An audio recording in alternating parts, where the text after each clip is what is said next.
마태복음 27장 26절에서 28장 15절의 말씀을 본문으로 해서 하나님의 말씀을 보도록 하겠습니다. 그러나 다 읽지는 않고요. 11절에서 15절까지 말씀을 읽고 하나님의 말씀을 듣겠습니다.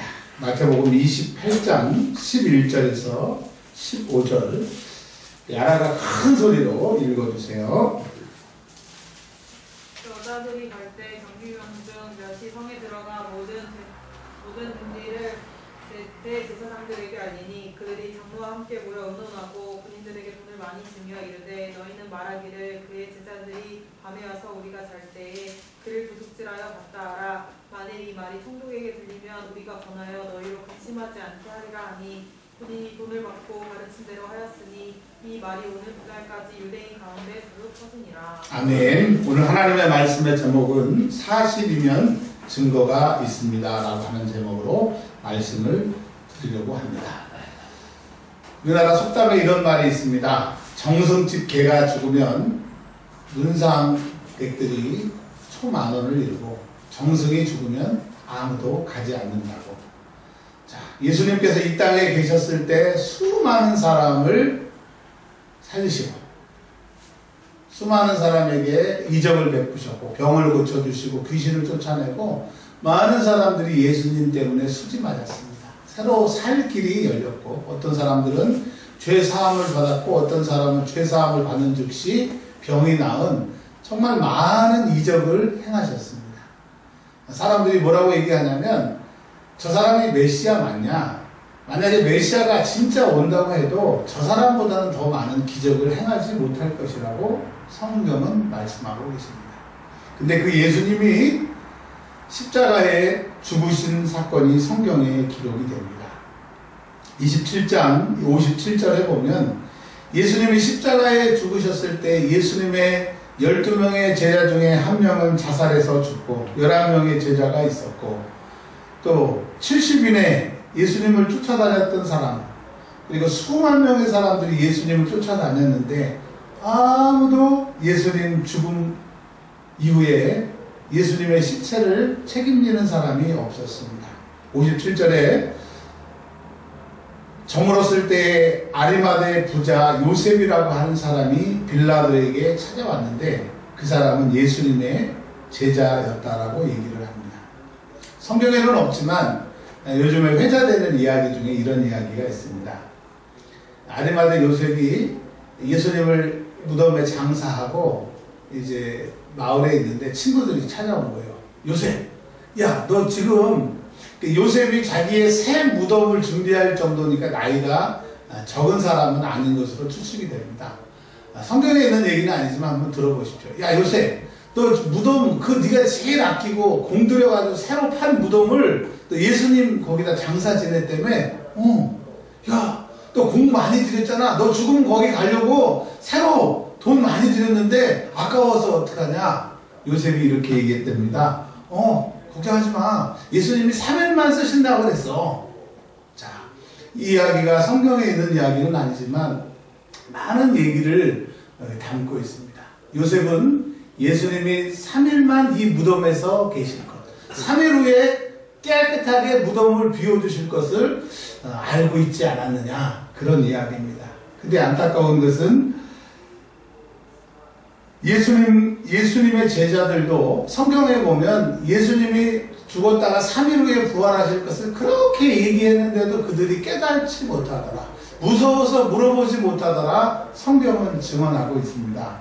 근데 요셉이라고 하는 사람이 예수님을 장사 지내는 그때에 61절에 막달라 마리아라고 하는 귀신 들렸다가 정상적으로 고침을 받은 막달라 마리아와 다른 마리아, 많은 사람들이 예수님을 바라보고만 있었습니다. 자, 그런데 요셉을 제외하고 두 그룹의 사람이 있었다고 금요일날 말씀을 드렸어요. 한 그룹은 뭐지요?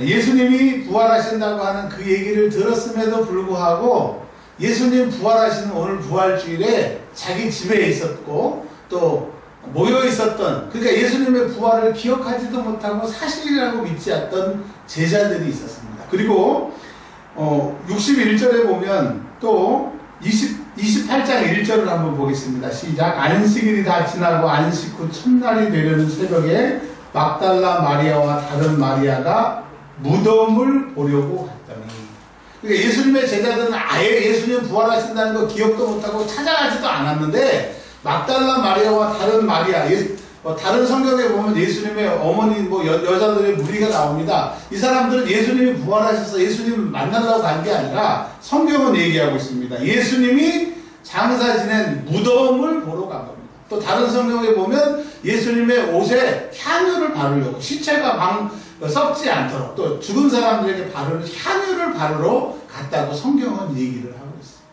자, 또 하나의 그룹은 뭡니까? 우리가 금요일날 읽었던 것처럼 63절, 64절에 보면 대제사장과 서기관들이 빌라도에게 가서 이렇게 얘기합니다. 3일 동안 무덤을 지켜야겠습니다. 왜요? 예수님의 제자들이 시체를 훔쳐가서 예수가 부활한다는 건 말도 안 되는데 부활한다고 거짓말하면 이거 수습할 수가 없습니다. 그러니까 예수님의 부활을 통해서 예수님이 부활하지 않고 제자들이 시체를 훔쳐갔겠다라고 하는 믿는 대제사장의 그룹과 예수님이 그렇게 3년 4개월 동안 가르쳐 주셨는데 새카맣게 잃어버리고 깨닫지도 못하는 그 무리가 있었다라고 하는 겁니다. 근데 오늘 사실이면 증거가 있고 진리면 속일 수 없다고 하는 것이 성경에 나오게 되는데, 자, 28장 2절에 부활절 아침을 이렇게 설명하고 있습니다. 큰 지진이 났어요. 옛날에 일어났던 지진이기 때문에 본 사람들이 없기 때문에, 본 사람들이 다 죽었기 때문에 큰 지진이 났는지 안 났는지 우리는 모르지만 그날의 큰 지진이 증거로 났습니다. 두 번째로 주의 천사가 하늘에서부터 내려와서, 그리고 세 번째로 무덤의 돌을 천사들이 옮겼어요. 그게 가짜라면 천사들이 내려오지도 않았을 거고 무덤을 힘들게 무덤의 돌을 옮기지도 않을 거고 지진을 하나님이 일으키지도 않았을 건데, 예수님이 부활하시는 그날에 지진이 났고 천사들이 내려왔고 그리고 무덤의 돌을 옮기는 일들이 있었습니다. 근데 그것을 본 사람들이 없었으면 꾸며낸 얘기라고 했는데 분명히 증인이, 다른 말로 증거가 있다고 합니다. 옮겨졌던 돌이 증거지요. 또 그 천사들이 나타난 걸 본 증인들이 있는데, 첫 번째 증인들이 28장 4절에 나타납니다. 지키던 자들, 그 앞에 마태복음 27장에 보면 헤롯이 아니죠, 빌라도의 군인들과 그 다음에 대제사장의 수하의 성전을 지키는 사람들, 이 경비병들이 같이 예수님의 무덤을 지키고 임공하고 밤새도록 지키고 있었다는 기록이 나옵니다. 그러니까 수많은 사람들이 천사를 보고 지진이 나는 것을 보고 무덤이 옮기는 것을 그들이 봤다라고 하는, 여러분, 예수님의 부활은 사실입니다. 근데 그들이 그것을 봤을 때 무서웠어요. 세상에 하나님의 아들이 아니고 목수의 아들인 줄 알고 죽이고 뺨치고 침뱉고, 네가 하나님의 아들이면 십자가에 내려오라고, 십자가에 내려오면 내가 너를 믿겠다고 조롱하고, 예수님의 홍포를 갖다가 제일 뽑아서 서로 가지려고 하고 낄낄거리며 예수님 앞에 갈대로 치고 절하고 조롱하고 침뱉었는데 그분이 살아나셨어요. 그분이 진짜 하나님의 아들이에요. 그 로마 병정들은 이제 큰일 났어요. 성전 수부병들은 큰일 났어요. 여러분, 뭘 말하는 겁니까? 사람들은 이렇게 얘기합니다. 사람이 죽은 다음에 반드시 살아난다. 근데 야, 사람이 죽으면 끝이지 죽으면 어떻게 다시 살아나냐, 말도 안 된다고 세상 사람들은 크게 얘기하는데 그 사람들 큰일 났어요. 성경은 예수님이 죽은 자의 첫 열매가 되셔서 살아나셔서 그에게 속한 우리들은 죽어도 살고 이 땅에 살아있는 동안 예수님 오시면 영원히 죽지 않는 몸으로 바뀐다고 고린도전서 15장 51절에 말씀하고 계세요. 할렐루야! 그러니까 세상 사람들은 증거도 없이, 증인도 없이 그냥 막 그랬으면 좋겠다라고 하는 신념으로 우기지만 성경은 하나님의 말씀은 그날 사건을 얘기합니다. 증인이 있었고 증거가 있었고 이것이 사실이라고 말하고 있습니다. 여러분 오늘 이 예배를 드리는 우리들이 그 증거 앞에 증인 앞에 진리이신 예수님 앞에 있는 것을 감사를 드립니다. 할렐루야. 자, 또 증인이 나타납니다. 28장 5절에 천사들이 이제 그냥 나타난 거 본 것만 아니라 천사들이 여자들한테 말을 합니다. 자, 본 것만이 아니라 천사들하고 대화를 해요. 뭐라고 얘기합니까? 이 마리아와 막달라 마리아가 무서워하니까 뭐라고 해요? 무서워하지 마라. 또 다른 성경에는 두려워하지 말라. 왜요? 천사를 보고 지진이 나고 문이 옮긴 걸 보니까 너무 두려운 거예요. 너무 두려운 거예요. 그러니까 무서워하지 마라. 두려워하지 말라. 그러면서 뭐라고 얘기합니까? 천사가 말합니다. 십자가에 못 박히신 예수를 너희가 찾는구나. 즉 너희는 무덤 안에서 죽어 있어서 향유를 발라야 되는 그 시체를 너희는 그 무덤을 보러 왔지만 예수님이 말씀하신 대로 성경에서 약속하신 대로 6절 다 같이 한번 읽어보겠습니다. 시작. 그가 여기 계시지 않고 사실이기 때문에 예수님이 시체로 계신 것이 아니라 살아나셨다라고 하는 거예요. 할렐루야. 근데 그 살아계신 예수님이 지금 오늘도 우리와 이곳에 함께 하신다고 하는 겁니다. 할렐루야. 야, 그가 말씀하신 대로 살아나셨다. 내가 증거를 보여줄게. 야, 무덤으로 와라. 무덤 안을 보니까 예수님 감았던 그 세마포 그리고 두건이 따로따로 개어있는 것을 이 여인들이 보게 됩니다. 여러분 예수님 부활하셨어요. 자, 그러면 무엇을 얘기하려고 합니까? 예수님이 부활을 안 하셨다라고 믿기에 죽음은 끝이라고 하고 예수를 믿으나 안 믿으나 똑같다고 하고 예수 믿어도 되는 게 없다고 그러고 예수 믿는 것들은 저런다고 얘기를 하는데 여러분 예수님이 진짜 부활하셨다면 성경은 사실입니다. 하나님은 진짜 살아계시는 거예요. 성경의 말씀대로 이제 최후의 심판이 있다라고 하는 거예요. 이 예수의 부활을 진짜로 믿는다면 우리의 삶이 달라질 겁니다.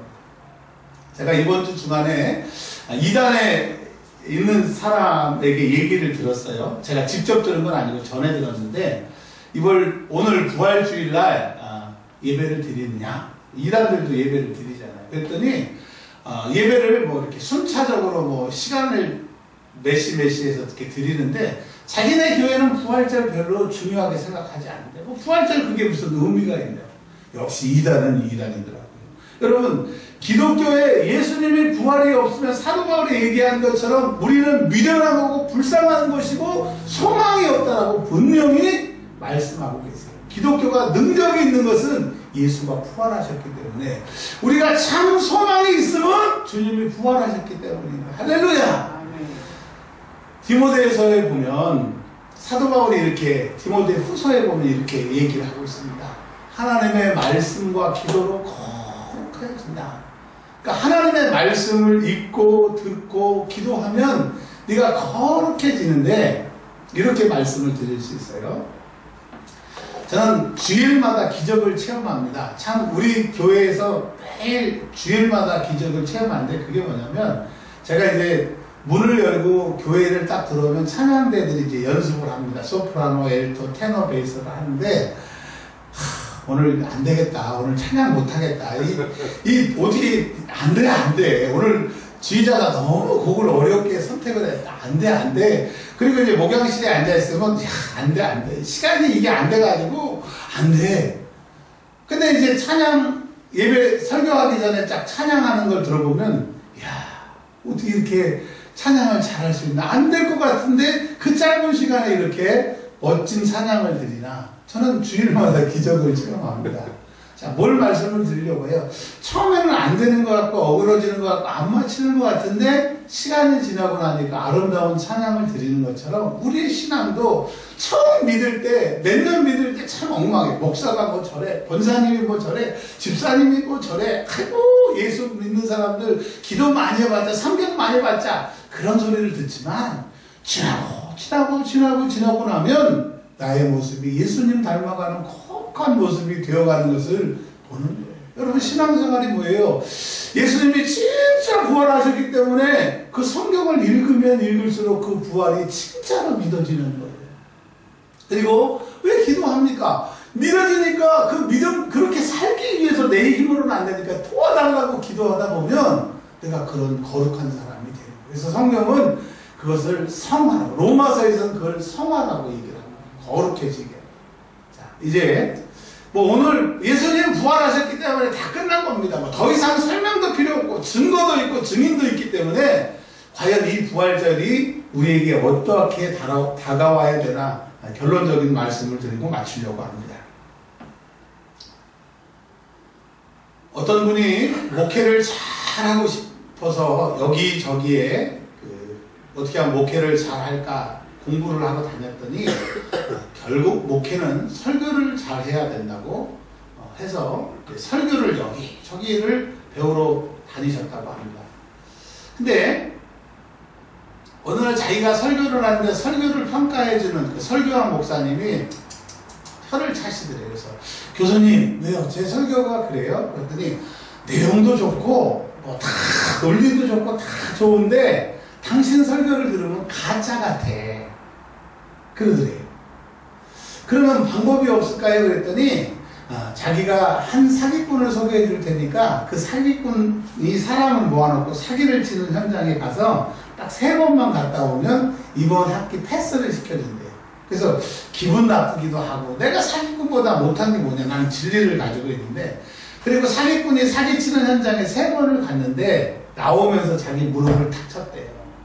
뭘 쳤느냐, 나는 진짜인데 가짜처럼 얘기하고 저 사기꾼은 가짜인데 진짜처럼 얘기하는 것이 뭘까? 여러분, 여기까지 저도 읽었어요. 여기까지 들었어요. 근데 그 다음을 제가 몰랐는데 깨달았어요. 뭐냐? 우리가 성경을 왜 읽어야 되냐면 하나님의 말씀이고 이게 사실인데 이게 정말로 믿어질 때까지 이 성경을 읽어야 돼요. 그래서 이 성경을 많이 읽으면 읽을수록 이게 진짜야. 진짜 믿어져. 내 목숨을 걸 수 있는 확실히 말씀을 읽을 때 들어지는 거예요. 그러면 이게 진짜이기 때문에 진짜 없이, 말씀 없이 기도하다 보면 상황 봐서 엎어지고 내 계획대로 안 되면 자빠지고 또 어려움을 만나면 변형이 될 수 있지만 말씀 앞에 튼튼히 쓰게 되면 변형이 오질 않아요. 근데 말씀만 가지고서는 하나님의 말씀의 능력이 폭발적으로 나오기 위해서는 기도가 필요한데요. 왜냐하면 신앙생활은 기도 외에는 다른 것이 없기 때문에. 그래서 하나님의 말씀이 확실히 믿어지면, 즉 오늘 말씀으로 돌아가서 부활이 진짜로 믿어지면 그때부터 신앙생활이 달라지는 거예요. 부활이 진짜로 믿어지면 이제 그 부활하신 주님의 말씀대로 살기 위해서 기도하는 거예요. 기도하다 보면 나도 모르는 능력이 나타나기도, 또 나도 모르는 능력에 사로잡혀서 그렇게 살게 되는 겁니다. 이제 이번 주나 다음 주간에 여러분이 교회에 오시면 제가 현수막을 우리 5년 정도의 우리 계획을 갖다 다 해서 세워놓을 텐데, 제가 하나만 말씀을 드릴게요. 신앙생활 제가 제 나이만큼 해보고 이렇게 하면서 딱 정리한 게 있어요. 그러니까 제가 정리한 게 진리다, 옳다가 아니라 성경에 있는 내용을 정리를 했어요. 첫 번째, 내가 예수를 믿는다라고 하는 것은 교회를 다니는 게 예수 믿는 게 아니고, 교회에서 봉사하는 게 예수를 믿는 게 아니라, 내가 예수 믿는다라고 고백할 수 있는 것은 이때 예수를 믿는다고 얘기할 수 있어요. 교회에 나가서 말씀을 들어보니까 내가 죄인이야. 그게 깨달아져. 이 죄 때문에 예수님이 죽으셨고 이 죄의 문제를 해결하지 않고는 나는 지옥 갈 것 같고, 그리고 이 죄 때문에 하나님이 나를 도와주시지 못할 것 같은 나의 원수가 내가 아니고 나의 원수가 죄라고 하는 것을 발견하는 시작부터 믿음이 시작이 되는 거예요. 할렐루야. 그래서 이 죄 때문에 내가 망하게 됐고 이 죄의 문제가, 죄의 삭은 사망이니까, 죽는 거니까 이 문제, 이 죽음을 해결할 수 있는 방법이 뭘까 했더니 성경은 주 예수를 믿으라. 그리하면 너와 내 집이 구원을 얻으리라. 다른 이름으로는 구원을 얻을 수 있는 이름을 우리에게 주신 일이 없다라고. 오직 예수만이 구원이라고 하나님은 말씀하시기에 이제 내 죄를 가지고 예수님 앞에 엎드리는 거예요. 주님, 내가 이 죄 때문에 죽게 됐어요. 이 죄 때문에 지옥 가게 됐어요. 이 죄 때문에 나는 망했어요. 예수님, 나 좀 도와주세요. 그러면 예수님이 뭐라고 그래요? 네가 고백한, 네가 지은 죄를 다 예수님 앞에 얘기하래요. 그리고 용서해달라고. 그러면 예수님은 십자가에 피 흘려서 다 우리의 죄를 해결하셨기 때문에 입으로 고백하면, 예수님을 신하면, 내 죄를 자백하면 이제 죄에서 해방되게 돼요. 즉 구원의 단계에 이르게 되는 겁니다. 할렐루야. 그래서 우리가 이제 회개하죠. 근데 회개는 내가 잘못했습니다라고 할 때도 있지만 깊은 회개에 들어가면 통곡이 나올 때가 있어요. 이번 금요일날 창피하기도 하고 우리 교인들이 많이 계시는데 이 안에서 진짜 통곡이 터지시니까 어쩔 수가 없더라고요. 그래서 내가 죄를 예수님 앞에 자백하게 되면 죄인이 이제 의인이 되게 되고 예수 믿는 사람이 되고, 그것을 예수 믿는다라고 하는 거지, 죄를 회개하지 않고 교회 다니는 것을 예수 믿다고 하니까 문제가 많게 되는 겁니다. 자, 그러면 이제 내가 회개해서 예수 믿는 사람이 되었어요. 근데 한국교회는 여기서 신앙생활 졸업이에요. 예수 믿으니까 내가 하고 싶은 거 내 뜻대로 내 마음대로 다 해도 구원이라고 얘기를 합니다. 어디 성경에 그래요? 어디 칼빈이 그래요? 어디 장로교가 그래요? 네가 말하는 네가 그렇게 얘기하는 거지. 성경은 그렇게 얘기하지 않아요. 그러면 여기 계신 저와 여러분들은 부활하신 주님 앞에 내 죄를 고백해서 그 부활의 능력에 이제 동참한 사람이 됐으면 그 다음에 어떻게 해야 되는 거예요? 말씀대로 사는 거예요. 이 성경의 신약 성경을 쭉 보면 거룩이 뭐냐? 하나님과 동행하는 거고, 예수 믿는 사람, 죄에서 용서함 받는 우리가 예수 믿는 사람들이 어떻게 살아야 되느냐? 우리 몸을 가지고 하나님 말씀대로 사는 거예요. 그게 신앙생활인 거죠. 그 안에 이제 전도하고, 전도한 사람을 양육하고, 그렇게 하다 보면 우리가 성령에 사로잡힌 사람, 성령 충만한 사람이 돼서 점점 천국 갈 때까지 거룩한 성화되는 모습으로 신앙생활을 한다라고 얘기해요. 그런데 내가 부활하신 주님이 안 믿겨지니까, 이 말씀대로 최고의 심판이 있고 하나님의 말씀대로 다 된다라고 하는 것을 안 믿겨지니까 한 다리는 세상에, 한 다리는 교회에 걸치고 있으니 부활의 능력이 안 나온다. 자, 여러분, 부활의 능력이 어떻게 나타났느냐? 오늘 보셨잖아요. 죽은 예수님이 살아나시고 무덤이 열리고, 또 27장에 얘기했던 것처럼 예수님 부활하신 그날에 예루살렘 근처에 많은 죽었던 사람들이 살아나가지고 예루살렘에 들어갔다고 우리 금요일날 설교 들었지 않습니까? 부활은요, 어느 먹고 사는 것, 건강, 요 하나만의 변화가 아니라 전인격적으로 모든 삶의 구원까지도 싹 바뀌는 게 부활의 능력. 자, 여러분 죄인이었잖아요. 근데 예수님 앞에 나와 죄를 고백하고 예수님 부활하셔서 이제 영원히 천국 갈 사람으로, 하나님의 자녀로, 기도하면 응답받을 사람으로 완전히 바뀐 거예요. 여러분 오늘부터 자유하세요. 여러분 오늘부터 기뻐하세요. 부활의 능력이 내 안에 있기 때문에 하나님의 약속이 내가 다 있는 거예요. 여러분 부활만이 내가 신앙생활을 할 수 있는 근거고, 그 부활의 능력이 내 안에 있어야 예수 믿는 재미가 있는 거예요. 할렐루야. 저는 진리를 말하면서 사기꾼 가짜처럼 말씀을 드렸어요. 그래서 내가 증거하면서도 기쁘지 않았는데, 요즘에는 진리를, 자, 저기 그분 나가셔야 됩니다. 외부인들은 들어오실 수 없어요. 지금 설교 중이니까 나가셔요. 외부인들은 들어오실 수 없어요. 알고 있습니다. 그런 거 아세요. 알고 있으니까. 자, 계속 말씀 충돌하겠습니다. 자, 결론으로 말씀을 드립니다. 예수님이 정말 부활하셨다고 믿는다고 하면 우리의 삶은 이제 달라질 겁니다.